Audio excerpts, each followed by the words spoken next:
is up bro? Welcome back to my new channel or new video. So তোমাদেরকে জানাচ্ছি আমার নতুন চ্যানেলে স্বাগতম। আর আজকে শুধুমাত্র আমি তোমাদের কাছে এসেছি ভালোবাসা নেওয়ার জন্য। Guys, it is my new channel rider Jihad official. তার আগে আমি তোমাদেরকে আমার পরিচয়টা দিয়ে নিই।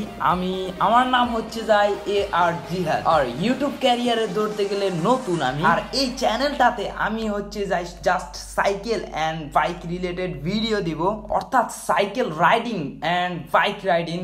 তবে যেটাই দিই সেটা হবে ক্রেজি লেভেলের, মানে ক্রেজি লেভেলের একটা রাইড হবে। সো তার জন্য তোমাদের সর্বপ্রথম করণীয় হচ্ছে যারা যারা এখন ভিডিওটা দেখতেছো চ্যানেলটা এখনই সাবস্ক্রাইব করে দাও, যাতে আমি ইউটিউবে ভালো একটা পজিশনে যেতে পারি, তোমাদের কোনো ভালোবাসা অর্জন করতে পারি। আর তোমাদের মনে আরো একটা প্রশ্ন জাগতে পারে যে আমি আমার ফেসটা কেন দেখাচ্ছি না। সো আমি একটা চ্যালেঞ্জ নিয়েছি যে 10,000 সাবস্ক্রাইবার কমপ্লিট হওয়া পর্যন্ত আমি আমার ফেসটা কাউকেই দেখাবো না। সো ভাই, ধামাকা লেভেলে চিল হবে, মাস্তি হবে এই চ্যানেলটাতে। সো তাড়াতাড়ি তোমরা যদি মিস না করতে চাও এই চ্যানেলটা সাবস্ক্রাইব করে দাও। তোমরা যারা যারা দেখতেছো ভিডিওতে লাইক করো, কমেন্ট করো, আর যদি কোনো ভুল ত্রুটি হয়ে থাকে ভিডিওতে তাহলে ধরাই দিবা, কেননা আমি নতুন মানুষ, মাত্রই ভুল হতেই পারে। সো তোমরা ধরাই দিবা, এইটা আর কি। সো আজকের ভিডিওটা এই পর্যন্ত, দেখা হবে নতুন কোনো ব্লগে। আল্লাহ হাফেজ।